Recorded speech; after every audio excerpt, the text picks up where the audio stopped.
Now we can understand Mashkasa B'Gemara, the Gemara says. What is the Bazeh Yuvan? In yesterday's Shir, the Shir of Shabbos, we discussed, first of all, the difference in a tzaddik and a rasha. And second of all, two types of Beinani. There's a Beinani that's called Lo Yavodeh, and there's a Beinani that's called Avodeh. A Beinani who works hard, and a Beinani doesn't work hard. How is it possible to be a Beinani with a Yetzer Hara and not work hard? Two possibilities. Number one, you have a unique set of personality traits that make you not Yetzer Hara inclined.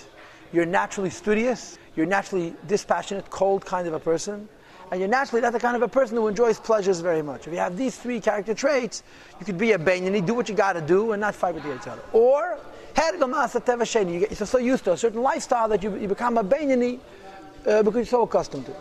So now, you've much caused the big Gemara. We can explain the Gemara on this very same pasuk. The Gemara goes on the pasuk. And the Gemara says, what's the difference between one who serves Hashem and one who doesn't serve Hashem? And the Gemara says as follows, the Hainu. Who is considered Eved Elikim? Hainu, the person who learns his Pedic 101 times. What constitutes a Layavadi? One who is not working to serve the Eibishter? Not a Rasha, but Hainu, this means a person, the one who learns his Pedic 100 times. In other words, it's not for the Gemara. You would think that Le'avadi is a Rasha. A person doesn't serve Hashem, is a lowlife. The Le'avadi means he's serving the Eibishter. He's learning 100 times. But he's called Le'avadi because he's not learning 101 times. Now, the Rebbe explains why. The Hainu this means. Mishum should be a Meim in those days. Hayar Agilis, it was the habit. L'shanis kol Pedek Me'ep Yam. To learn everything 100 times. Kidi Isa Atzim B'Gmaras. The Gemara says there, Marshal Mishuk Shal Chamarim. It's an example from a market of donkey people who schlep, who are basically truckers who carry things on donkey back. If you hire them to travel 10 parsa, which is 40 mil, 40 mil is, let's say 40 kilometers, cost you a zuzah, costs $100, a daily shipping, a daily trucking. If you want them to go 44 mil, which is 44 kilometers, but today's zuzah costs $200. For an extra 4 mil, you're paying double. And the answer is because it's more than what they're accustomed to. And the same is true also in Avodah. When a person learns something 101 times, this is 101st time. This extra 101st time, which is more than one's conduct. Of which he got accustomed to in his youth. Shkula keneged kulam is equal to them all. And it exceeds them all. But yes, there's more weight and more power.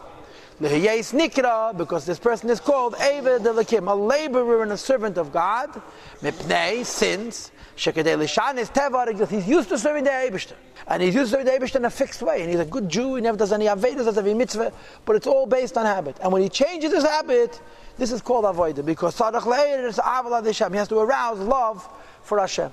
So when a person falls into patterns, does the same thing constantly, it's conceivable they should become a Le'avadeh because there's no struggle. Eved Elikim is the fight of exceeding your limits, going beyond your comfort zone, going beyond what you're used to, and so forth and so on. And this is Avodah, which means this: the third person has a Teva, where he's naturally studious, and he's naturally not a Baltaiva, and he's naturally not Mutzunim B'Tivi, and so forth. Yeah. So the Tanya is, it's not fair. He has a Yetzer Hara, and because he has a Yetzer Hara, he doesn't have the Mila of a Tzaddik, which is Avas Hashem and Emiyah, so discussed for that. On the other hand, there's no temptation, so there's no fight. So he's stuck between what? Between a tzaddik and a soft place. Right? He's not a tzaddik, he's not Avos Hashem and Yiras Hashem. He's very comfortable, and we, Chasidus Chabad, looks a little bit disdainfully at such a person because there's no struggle.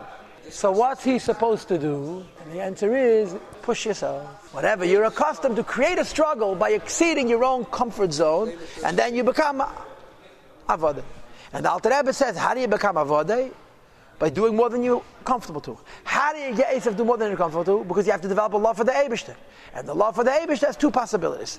Possibility number one is Aideshi is Mizbeinim Magdol Sadesham. You have to contemplate and think about the greatness of the Eibishter, B'meicher in one's mind, brain.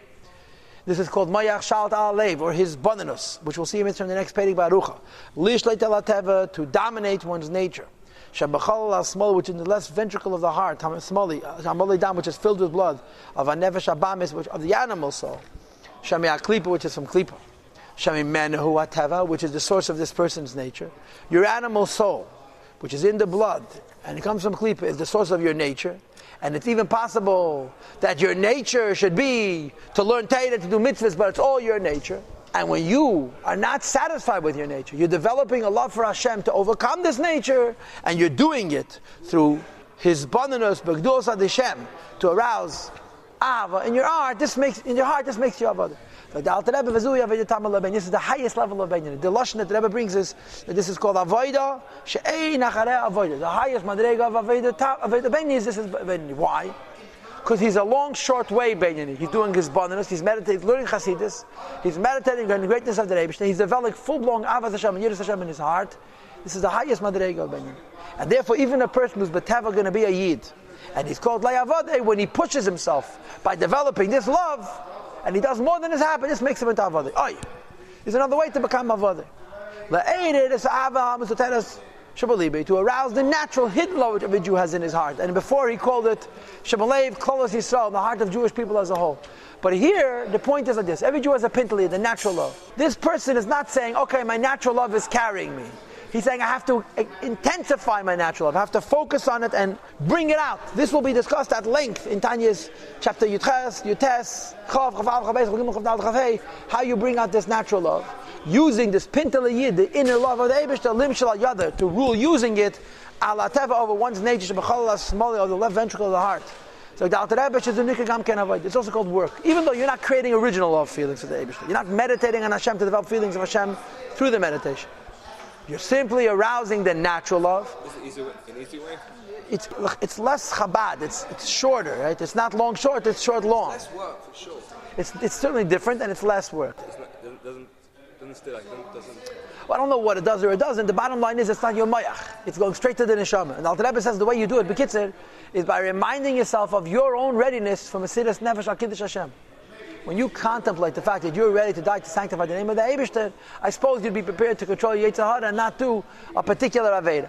But see, the point is, you're arousing this Ava Materes through a thought process. And therefore, it's called work, because you have to arouse it. And once it's aroused, you use it to fight with the nature and the Yetzer Hara by arousing the natural love in your heart.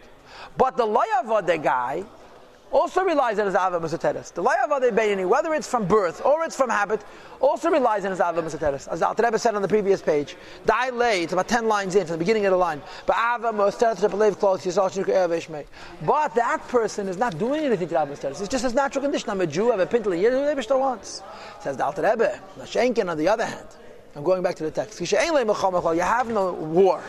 Even if your Ava Mesoteres is helping you serve the Eibishter, but it's without a struggle, you're not evoking it, as we discussed, by the Layavadeh using Ava Mesoteres. So like the Alter Rebbe, you have taka love for the Eibishter, but ein Ava Zumitzadatman, this love in and of itself is not Nikras Avedas Leklas, it's not called work, because you're not arousing it and bringing it forward. So you have Layavadeh using Ava Mesoteres, that's natural. Avadeh is revealed in Ava Mesoteres, and then you have the Avadeh through his abundance. Now what's going to happen is like this.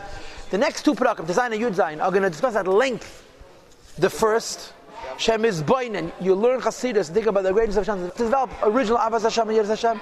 Yud Chasanan, again, we're talking about Ava Mesoteres, the Paltiel Yid.